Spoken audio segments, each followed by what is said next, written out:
o Sermão do Monte e as Bem-aventuranças. Achou? Ou acharam? Olha só que interessante.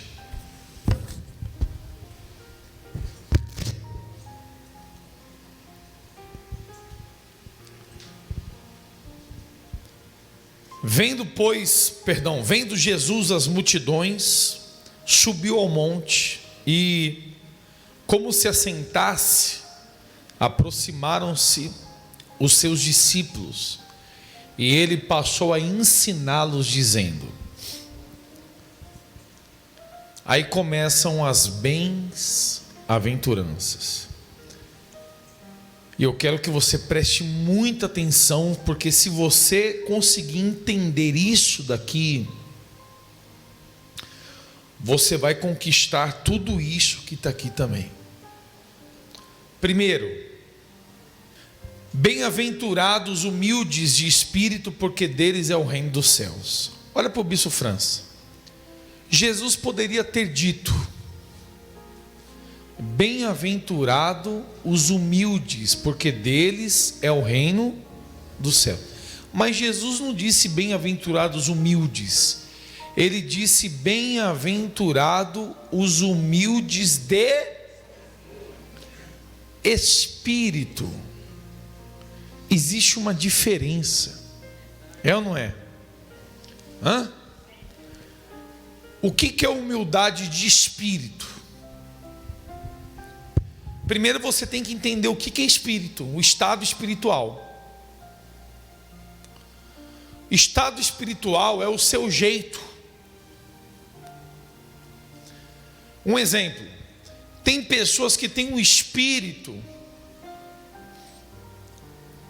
derrotado, que a pessoa, antes de ir para uma luta, ela diz: não dá, não vou conseguir, é impossível, não, é muita coisa para mim, essa luta. Isso é o espírito dela que é derrotado. E tem pessoas que têm um espírito vitorioso, que a pessoa diz: não, eu vou e eu vou conseguir, olhando até impossível, mas dentro da pessoa ela já tem a certeza que ela vai vencer. Esse é o estado espiritual. Tem pessoas que têm um espírito fracassado, que tudo que começa desiste no meio do caminho. E tem pessoas que têm um espírito de perseverança, que ela pode até não conseguir, mas a pessoa nunca desiste. Então o espírito dela é de perseverança. Então o estado espiritual é aquilo que somos no nosso interior. Quando Jesus ele disse bem-aventurados humildes de espírito, é aquela pessoa que a humildade está dentro dela, faz parte da natureza dela. Ela não força para ser humilde, ela não precisa parar para dizer: não, eu tenho que ser humilde, então eu vou ouvir. Aí ela pega e dá ouvido. Não, a pessoa que é humilde, ela não se pergunta se ela tem que ser humilde. A pessoa que é humilde, ela já faz inconscientemente, ela toma atitudes inconscientes, porque o estado espiritual dela é de humildade.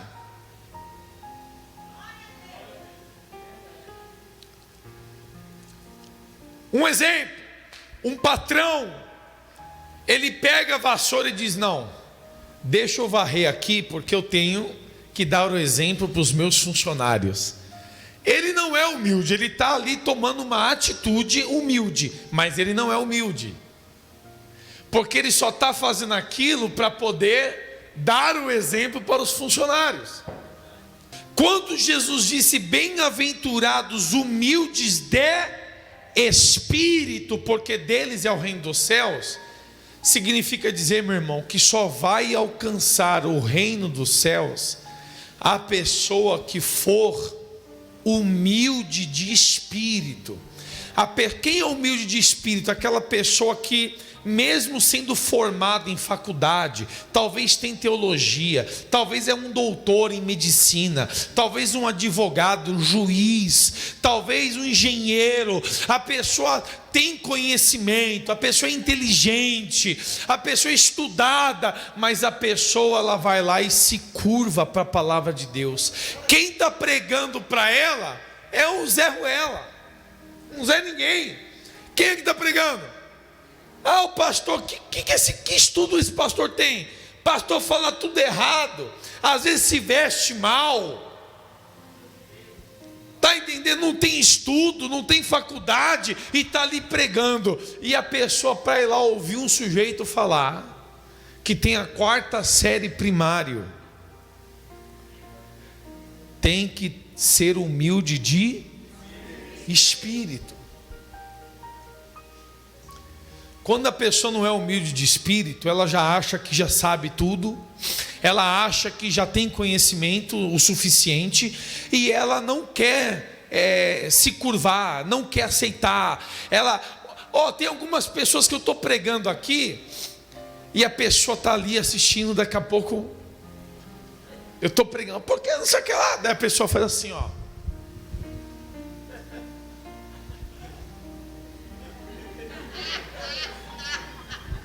O que ela está fazendo ali, balançando a cabeça, falando que não e cochichando no ouvido da esposa ou de outra pessoa? Ela está ali dizendo, não, ele não está falando direito não, porque olha, eu não concordo com isso que ele está falando, e está colocando a opinião dele porque ele acha que sabe da Bíblia. É igual uma mulher aqui no Ceará em 2014, não sei se vocês lembram desse fato, que eu estava pregando, aí eu falei não sei o que, aquela mulher, eu falei, senhora, por favor, o senhor vai me repreender? Eu já era crente, o senhor nem era nascido. Eu tenho tantos anos de crente. Tem gente que é assim. Quem esse garoto pensa que é? Você tem quantos anos? Eu tenho 40. Você nem era nascido, eu já era crente.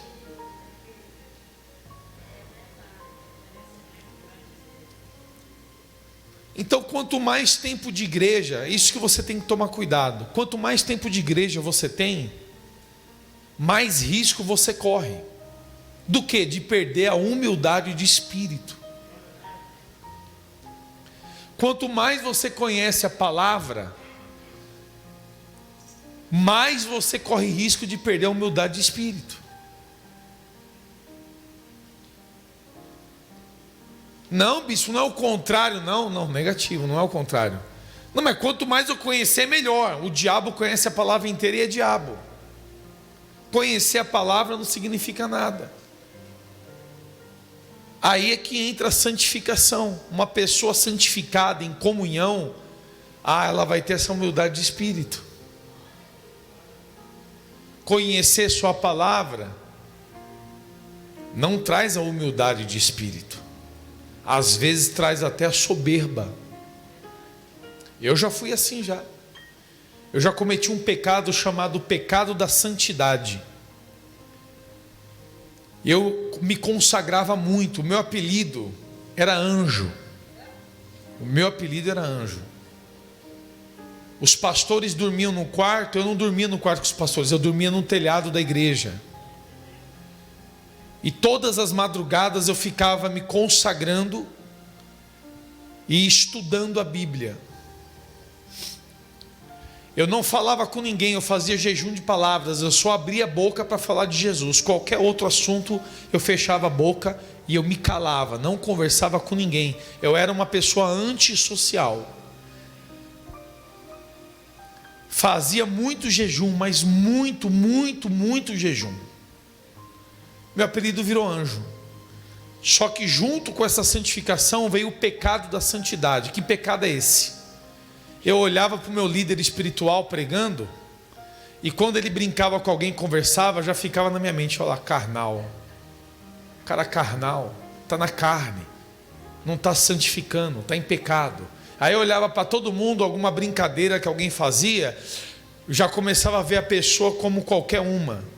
Já não via como homem de Deus. E aí eu comecei a ver que só eu era homem de Deus, o resto era tudo tudo errado, todo mundo estava errado, só eu estava certo.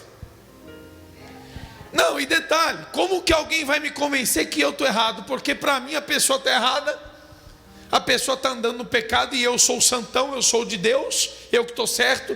Então ninguém iria conseguir me convencer, porque qualquer pessoa que chegasse para mim e falasse que eu estava errado, eu ia ver que a pessoa estava sendo usada pelo diabo para tentar fazer eu parar de me consagrar. Um dos piores pecados que existe, um dos piores é o pecado da santidade, porque ninguém consegue mudar o pensamento daquela pessoa. Ela se sente superior, mais de Deus, mais consagrada, mais sábia, enfim, mais espiritual e tudo mais. Então, muito cuidado com a santificação e o equilíbrio. Tem que ter um equilíbrio. Mas voltando ao que nós estávamos falando aqui, esse humilde é o humilde de espírito. Só vai entrar no reino dos céus aquele que for humilde de espírito, para se entregar a Cristo, para se batizar nas águas, para acordar de madrugada, orar, ler a Bíblia, meditar, estudar a palavra, para aceitar a repreensão. Você quer saber se uma pessoa humilde de espírito? Repreenda. Tem muita gente que é supostamente humilde, pise no calo dela, você vai descobrir se é humilde mesmo. O que mais tem é humildade da boca para fora, mas humildade de espírito são poucas as pessoas que têm. E você consegue ver nas atitudes, nos gestos do dia a dia, e tomando cuidado para não perder isso, porque se perde sim. Eu conheci muita gente que era humilde e ao passar do tempo perdeu a humildade porque não vigiou. Só vai entrar no reino dos céus aquele que for humilde de espírito. Por que Jesus disse isso? Imagine os fariseus que conheciam a lei de cor e salteado. De repente vai ouvir os discípulos. Olha só Pedro. Quem era Pedro? Pedro era um analfabeto. A Bíblia diz que ele não era letrado. Imagine um fariseu estudado, conhecedor da lei, formado, ter que ouvir Pedro pregar.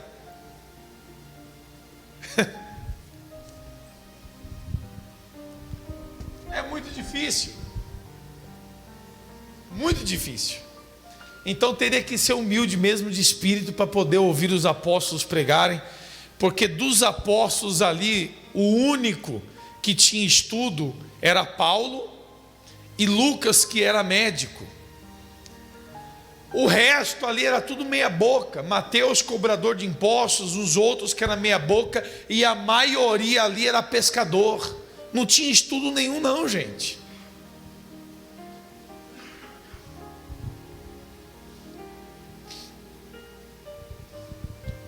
Versículo 4, depois de falar da humildade de espírito, Jesus fala: bem-aventurados que choram, porque serão... Esse chorar é aqueles que choram na presença de Deus.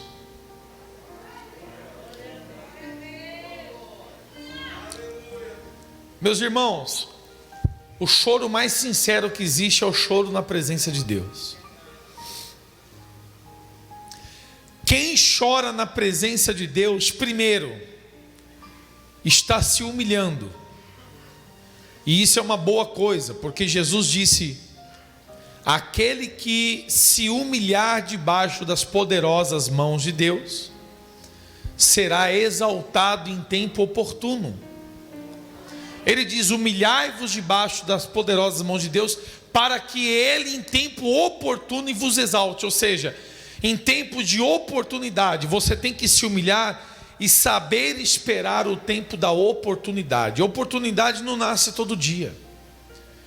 A oportunidade, ela aparece de vez em quando. E quando aparecer uma oportunidade, Deus está dizendo que vai exaltar aquele que vinha se humilhando há muito tempo na presença de Deus. Então, se humilhar na presença de Deus é você chorar. É você chorar buscando a presença dEle. É você reconhecendo a sua pequenez, a sua insignificância, reconhecendo as suas falhas, os seus pecados. Veja que lá em Lucas capítulo 18, sobe no monte o publicano e o fariseu. O fariseu diz: Senhor, graças te dou por não ser como os demais homens. E nem como esse publicano aí, ó. Graças te dou por não ser como os demais homens, adúlteros, roubadores, blasfemadores, etc. E nem como esse publicano. Pelo contrário, ele diz a Deus: devolvo o dízimo de tudo, jejuo tantas vezes e tal, e ficou com soberba. Aí subiu o publicano no monte, batia no peito, não ousava nem erguer a cabeça aos céus, e dizia para o Senhor: Senhor, sê propício a mim. Ou seja, traduzindo, tenha misericórdia de mim, pecador. Sê propício a mim, pecador. Tenha misericórdia de mim, pecador. Aquele homem, ele se sentia tão pequeno, ele se sentia tão pecador, tão falho, tão insignificante, que ele não ousava nem erguer a cabeça para o céu para falar com Deus. E pergunta para mim, quem que foi ouvido? Aliás, responda para mim, vai, quem que foi ouvido? Foi o fariseu? O homem da lei? O que conhecedor da palavra?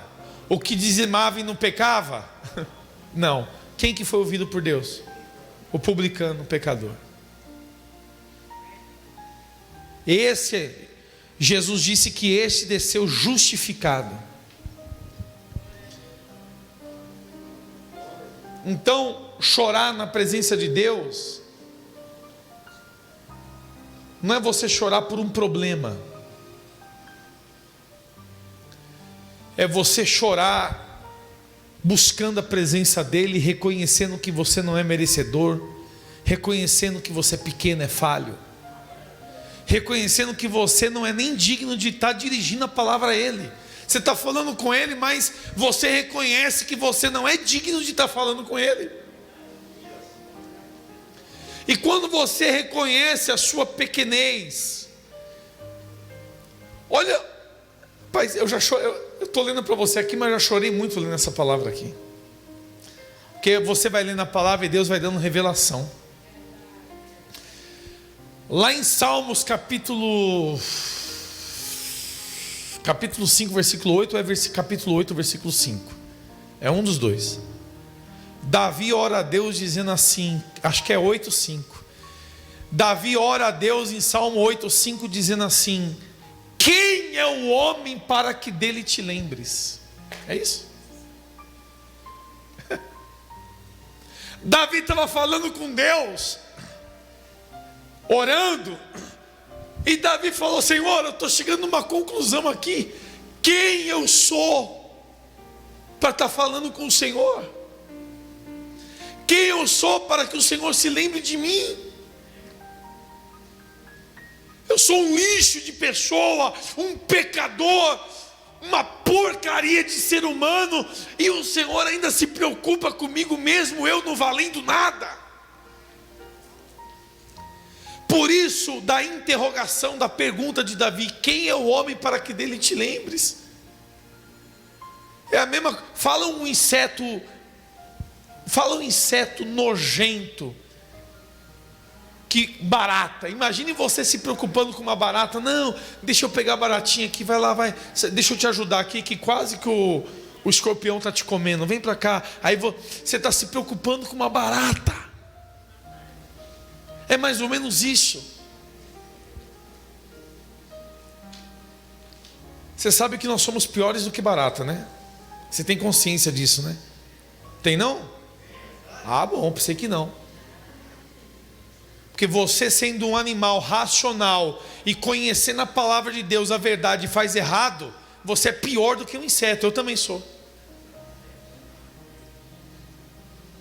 O inseto é irracional, o animal é irracional, nós não.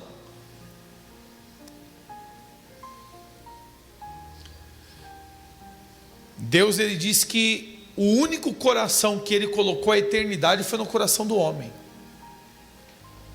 Tudo fez o Senhor conforme lhe aprovou, e no coração do homem colocou a eternidade. O único coração que Deus colocou a eternidade é no homem. Isso tira já a tese de você que crê que o cachorro vai ser salvo. Não, será que tem um céu para o cachorro? Será que tem um céu para o leão, para o meu gatinho? Não, não tem, pô. A Bíblia diz que o único lugar onde Deus colocou a eternidade é no coração do homem. Eclesiastes 3:11. Está escrito assim, ó: tudo fez Deus formoso no céu devido tempo, no seu devido tempo. Também pôs a eternidade no coração do gato, no coração do cachorro, no coração da zebra, do hipopótamo. Aonde foi que ele colocou a eternidade? No coração do homem. A eternidade só foi colocada no coração do homem. Deus, ele fez só de privilégio para o homem.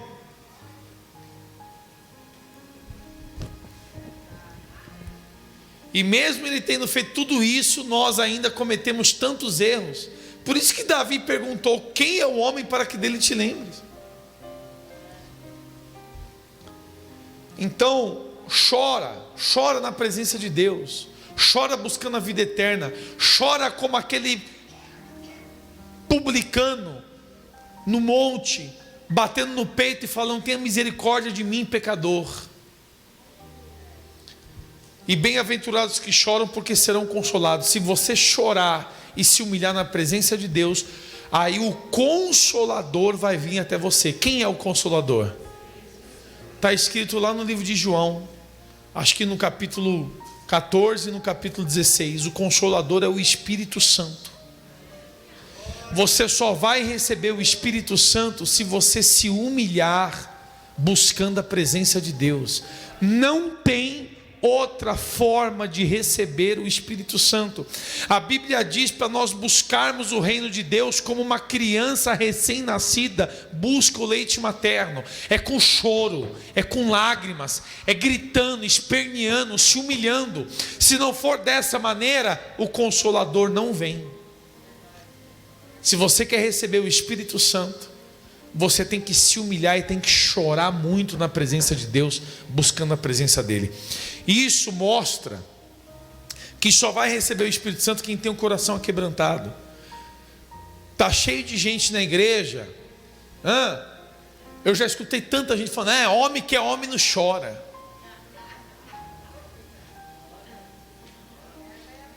Jesus chorou, pô. Foi ou não foi? O Senhor Jesus chorou. Homem que é homem não chora é homem que tem o coração de pedra. É homem que não conhece ainda Deus e nunca foi tocado pelo Espírito Santo. Porque quem já foi tocado pelo Espírito Santo, eu duvido ficar uma lágrima nos seus olhos. Não fica nenhuma não. Você vai chorar tanto até secar os teus olhos. Os olhos ficam até vermelhos. Você vai estar chorando e não vai mais descer lágrima nenhuma. Vai ter acabado as lágrimas nos seus olhos. Quando o Consolador vem, meu irmão, ninguém aguenta. Ninguém aguenta não. Se você está aguentando é porque ele não veio ainda. Você está confundindo. O homem de Deus, ele tem o coração aquebrantado. A mulher de Deus tem o coração aquebrantado. E é a coisa mais natural chorar na presença de Deus. Bom, vamos lá, para mais.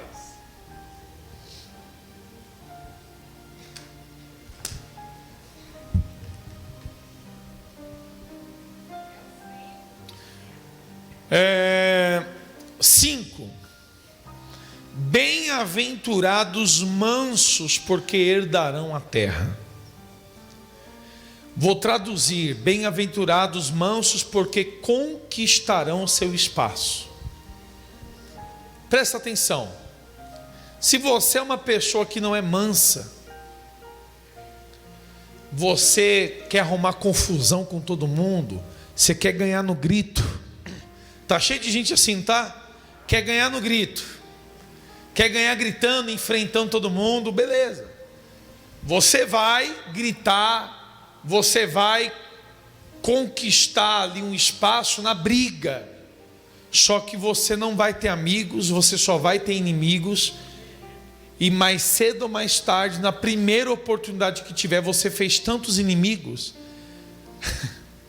que na primeira oportunidade vão puxar o teu tapete e vão tomar tudo que você conquistou no grito.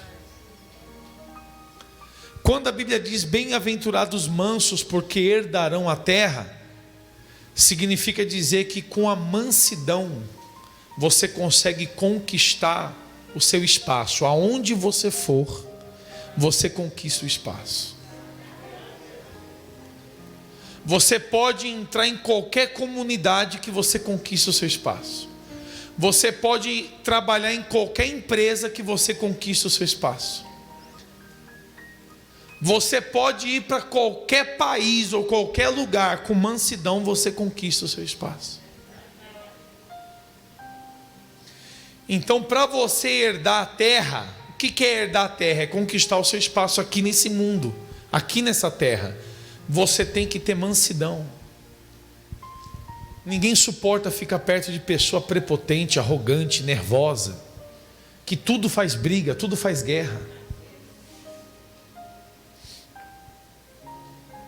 Só para você ter uma ideia, no livro de Provérbios, Salomão disse: é melhor morar no telhado ou numa terra deserta do que com uma mulher iracunda, rinchosa. Mulher iracunda é uma mulher irada. Sabe aquela pessoa irada, vive irada, todo dia está irada, acorda todo dia de mau humor. Você vai falar com ela: meu amor, que foi? Calma, meu amor, calma, o quê?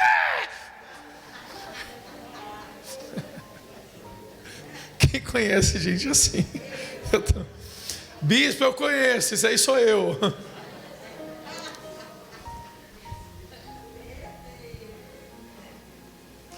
Você não é assim não, né, ô Larice? Certeza? Cadê a Silvana é assim? Cadê o Renê? Não é assim não, né?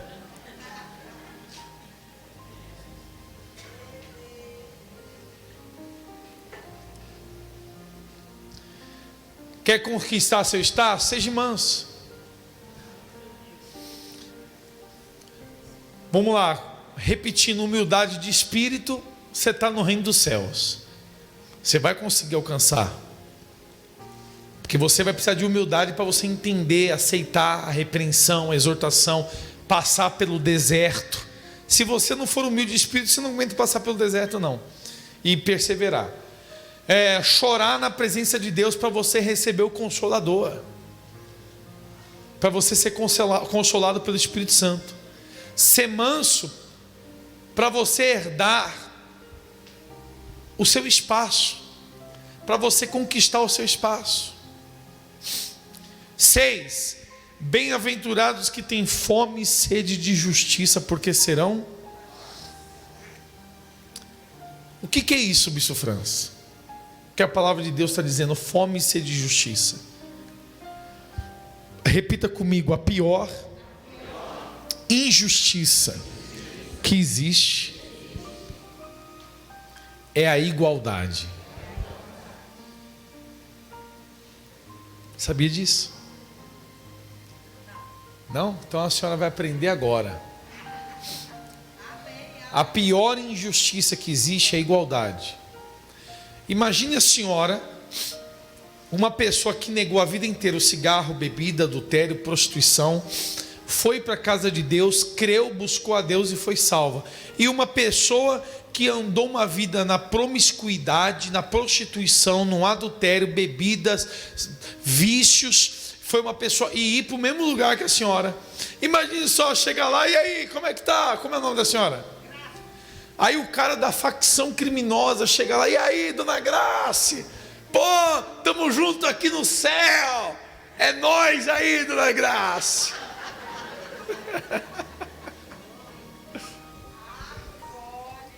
Não pode. A maior injustiça é a igualdade. Isso aí eu estou falando da vida eterna, do reino dos céus. E nessa terra, imagine uma pessoa que trabalhou duro a vida inteira, buscando a Deus, e uma pessoa que nunca fez nada e receber a mesma coisa.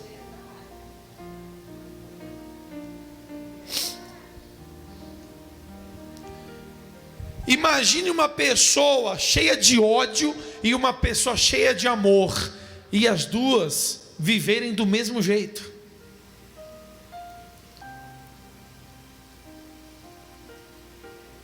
Imagine uma pessoa bondosa e imagine uma pessoa maldosa, e as duas terem o mesmo resultado na vida.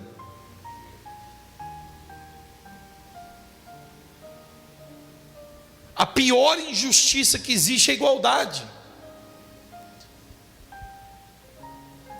Então, às vezes, nós cristãos, e isso que eu estou falando, não é uma coisa de hoje, é uma coisa que já vem causando indignação desde a época de Jó. Aliás, antes de Jó. Mas se você ver o livro de Jó, tem uma passagem que diz assim: Jó descreve a prosperidade dos perversos. Jó, ele indignado se queixa com Deus. Por que que o perverso prospera?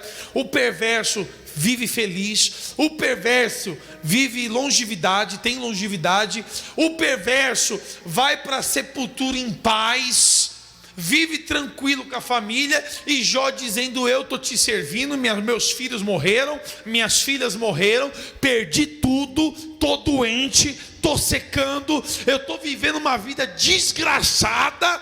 E aí Jó estava falando para Deus: espera aí, tem coisa errada. Não é justo, não é justo eu servir o Senhor e estar vivendo assim, e aqueles lá que zombam do Senhor, que negam a fé, estão vivendo melhor do que eu. Jó estava clamando por quê? Justiça. Jó manifestou uma indignação. Olha só que Deus está falando para mim. Meu Deus, obrigado, Senhor. A palavra de Deus é... Jó, ele manifestou uma indignação diante de Deus. E aí, acredito eu que juntou tudo que nós pregamos aqui com a humildade de espírito, porque Jó era o patrão e ele tinha que suplicar para o empregado fazer as coisas para ele. O Jó, ele tinha que se humilhar para os próprios filhos e para a esposa.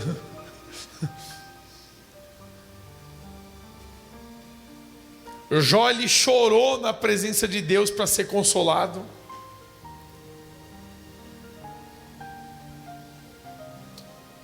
Bom, ele clamou por justiça, ele mostrou fome e sede de justiça. Ele fez um comparativo ali entre a vida dele servindo a Deus com fidelidade e outros. Então, você que serve a Deus, usa a fé, você tem que manifestar essa indignação. Por quê? Porque essa manifestação vai mostrar em você uma fome e sede de justiça. Você tem que mostrar que você está com fome. É igual um bebezinho, vamos lá, bebê recém-nascido. Quem é mãe ou pai aqui? Teu filho não está chorando, é recém-nascido, não está chorando, não está fazendo assim com a boquinha, né? Ele está parado, não está chorando, não está gritando, não está esperneando. Você vai saber que ele está com fome? Não, daqui a pouco ele morre. Aí você, nossa, ele está fraco, está desmaiado. Chega no hospital, o médico vai falar: olha, mas você não deu de comer? Ah, mas ele não pediu. É mais ou menos assim. A criança, ela tem que manifestar o desejo de comer para a mãe colocar o peito para fora e dar de mamar. Então, se você está com fome, você tem que manifestar essa fome. Você tem que gritar aqui, né, criança, espernear. Você tem que clamar, tem que chorar, igual a criança. E aí você está mostrando que você está com fome, com sede. Bom, aí ele diz assim: bem-aventurados que têm fome e sede de justiça, porque serão o quê? Pronto, aí vai vir a fartura de Deus. Está se sentindo injustiçado? Chora, clama, esperneia, se humilha. Fazendo tudo isso, você vai estar fazendo tudo o que nós pregamos até agora. Você vai estar se humilhando e o Espírito Consolador vai vir te consolar. Já começa por aí. Você vai estar com humildade buscando a Deus, reconhecendo o que vem dele, como João 3 diz: o homem não pode receber coisa alguma se do céu não lhe for dado. Vai estar manifestando essa fome, essa sede. 7. Bem-aventurados misericordiosos, porque alcançarão misericórdia. Eita Deus. Olha para o Bispo Franz. Repita comigo: bem-aventurado os misericordiosos, porque alcançarão misericórdia. Você já ouviu um ditado que diz assim: não atire pedra no telhado do vizinho se o teu telhado é de vidro? O que isso quer dizer?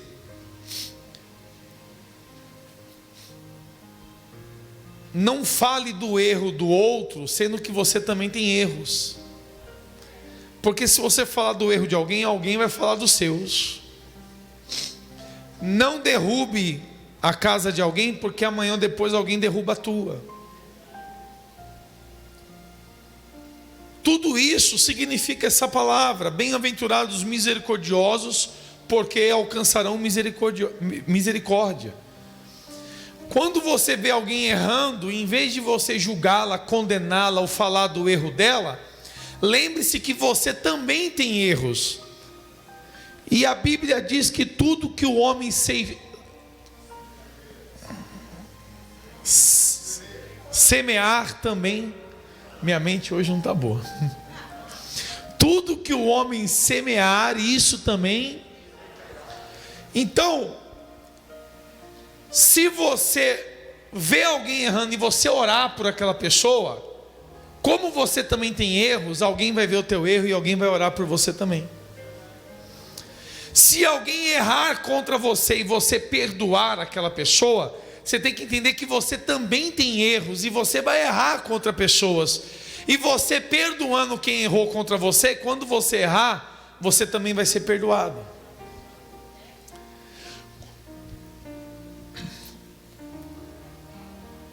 Gente, eu já cometi muitos erros na minha vida. Jesus amado. Sabe que é muitos? Eu acho que se juntasse os dedos de todo mundo aqui, não daria ainda. Faltariam mãos. Quem é assim também, gente? Ah, graças a Deus, assim eu não me sinto sozinho.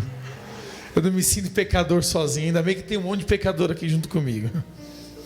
Mas eu já cometi muitos erros. Já cometi muitas falhas. Só que eu, como líder,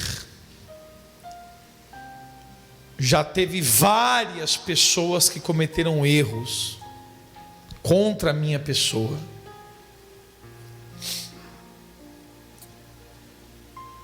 E na grande maioria, quando não envolve escândalo na obra de Deus, quem trabalha comigo sabe, eu procuro dar uma chance, perdoar. A pessoa cometeu um erro, o que eu faço? Poxa, eu vou dar um castigo, não vou tirá-lo da obra, vou colocar para auxiliar uns 6 meses para a pessoa refletir no que ela fez, buscar o arrependimento e depois ter uma nova oportunidade. E eu não fiz isso 1 ou 2 vezes, eu fiz isso Imagina, eu tomo conta de estado desde 2010.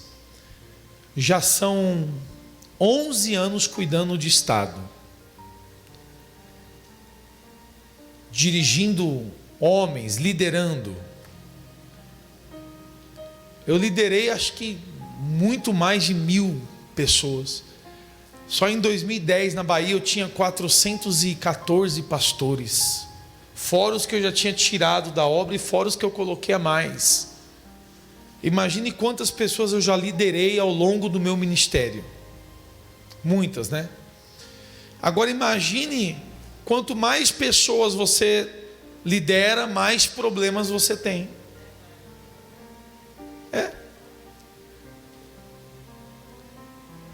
Imagine quantos problemas já chegaram até mim.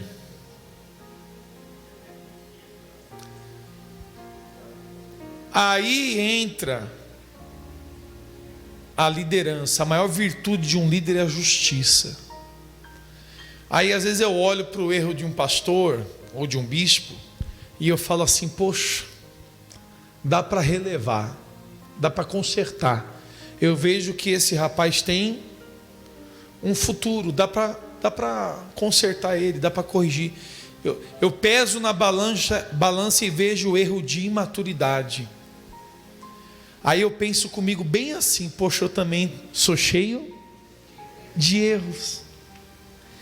Eu também tenho muitos pecados. Então eu vou perdoá-lo, que eu também vou alcançar perdão. E isso funciona? Funciona, gente. Eu já cometi tantos erros, e eu já fui perdoado tantas vezes. Agora, se eu não tiver misericórdia, eu também não vou alcançar misericórdia. Então você que é uma pessoa severíssima, severa demais e não tem misericórdia de ninguém, quando você precisar de misericórdia, você não vai alcançar. A Bíblia diz: bem-aventurados misericordiosos, porque alcançarão misericórdia. A única maneira de você alcançar misericórdia é você sendo misericordioso. Se você é o tipo de pessoa que não tem misericórdia de ninguém, escreveu, não leu, o pau comeu. Se você é o tipo da pessoa intolerante, que quando alguém comete alguma falha, algum erro, você logo quer expor, quer cortar aquela pessoa, quer destruir a vida dela, vai em frente. Só que eu vou te dizer uma coisa: o teu futuro vai ser igual. Alguém vai fazer isso com você também. Porque você não teve misericórdia, você não vai alcançar misericórdia. Isso funciona? Funciona, gente. Funciona. Funciona. Quando você perdoa, você é perdoado. Jesus falou isso. Quem lembra daquela parábola do rei que eu já preguei trocentas vezes aqui? O rei perdoou a dívida de um homem. Esse homem saiu dali com a dívida impagável, foi perdoada, e ele pegou um outro na rua e não perdoou a dívida do outro que lhe devia.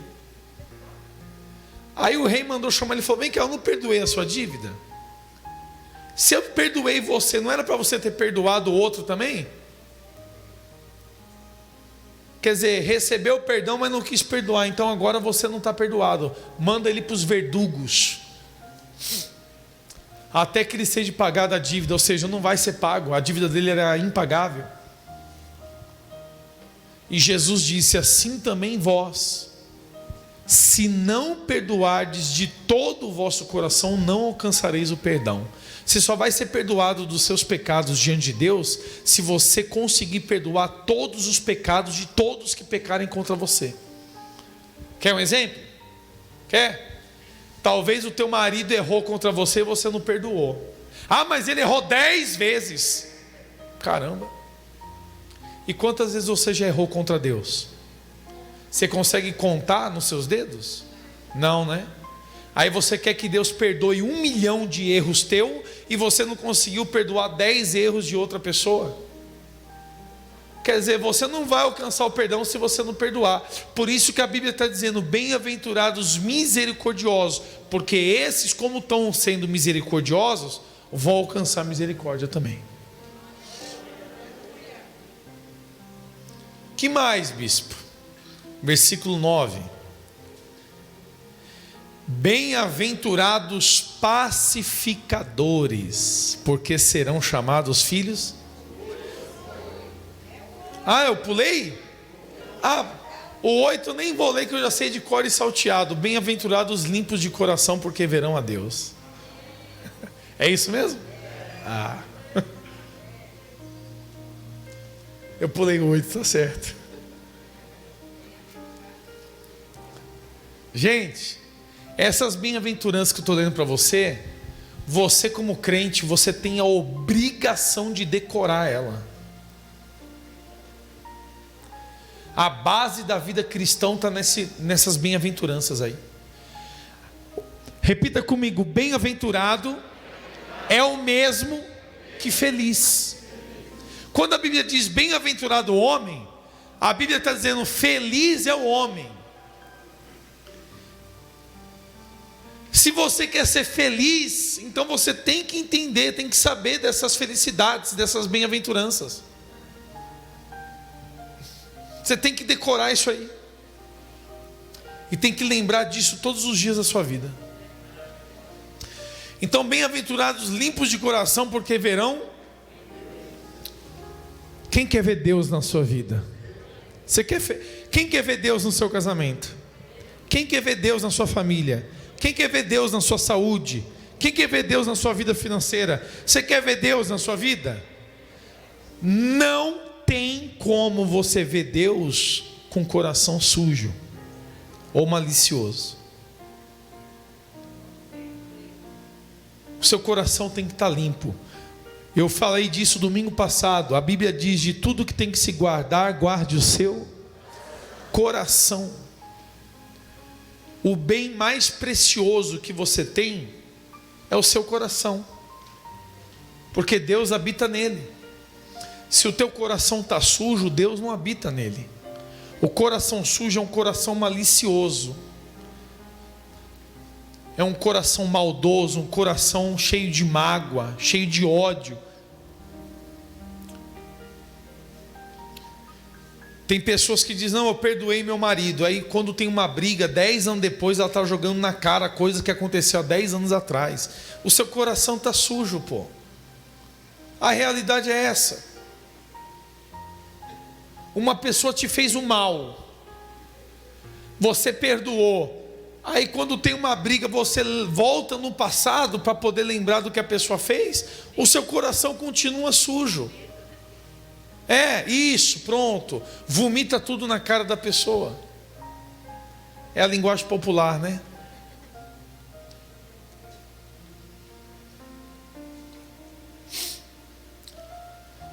Tito capítulo 1 versículo 15 está escrito assim: tudo é puro para os puros, porém para os impuros nada é puro, porque tanto a mente como a consciência deles já estão corrompidas, e no tocante a Deus professam conhecê-los, mas no entanto o negam com as suas obras, e é por isso que são abomináveis para toda boa obra. Tito capítulo 1 versículo 15, versículo 16. Leia na sua casa. Tem pessoas que a mente dela já está corrompida, o coração dela já está cheio de malícia, e a pessoa vê as coisas de Deus com maus olhos.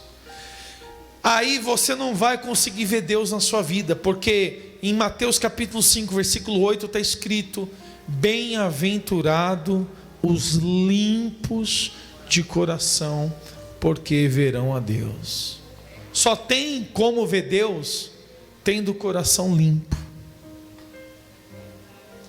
Se você sente que o teu coração não está limpo, limpa o teu coração. Ora, jejua, peça perdão, se humilha, faz o que tiver que ser feito. Mas você tem que limpar o seu coração. Não fique empurrando com a barriga, deixando para a semana que vem, para o mês que vem, porque quanto mais demorar, mais vai demorar de você ver Deus na sua vida também. E agora no versículo 9, finalmente: bem-aventurados pacificadores. Leia aí: bem-aventurados pacificadores, porque serão chamados o quê? O que é pacificador? É isso mesmo, quem promove a paz. Tem pessoas que ela promove briga. Tá sabendo aí que o Natan falou de você? É o seguinte, eu não gostei não. Vou falar isso porque eu te amo. E você é meu amigo, eu não gostei. Mas ele falou de você e começa. O que ele está fazendo? Ele tá pacificando? Ele está jogando um. Quem conhece gente assim? Tá cheio. Tá cheio, não tá? Uns que chegam assim, é o seguinte, ô Natan, vem cá, Natan, é o seguinte, eu não vou falar o que ele falou, porque eu não estou aqui para poder semear contenda, meu varão. Mas é o seguinte, se eu fosse você, não andava mais com o Fabrício. Ele não é de confiança. É desse jeito, meu irmão. Desse jeito.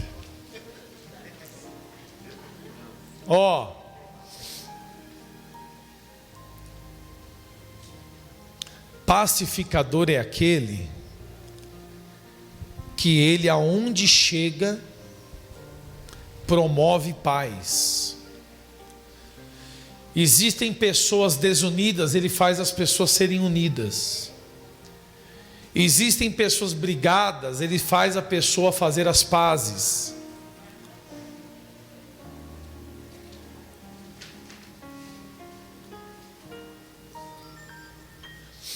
Existem pessoas alteradas que vivem discutindo. Aonde ele chega, ele não aceita aquela situação, ele quer paz.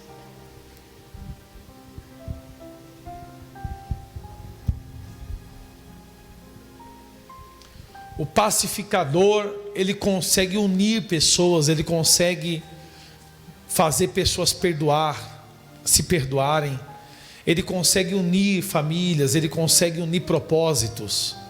O pacificador, ele faz bem, ele traz paz aonde ele vai. Esses são os filhos de Deus. Bom, e finalizando, vamos ler agora até o final.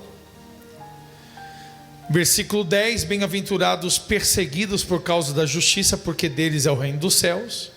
Bem-aventurados sois quando por minha causa vos injuriarem e vos perseguirem, e mentindo disserem todo mal contra vós. Regozijai-vos e exultai, porque é grande o vosso galardão nos céus, pois assim perseguiram os profetas que viveram antes de vós. Dê glória a Deus.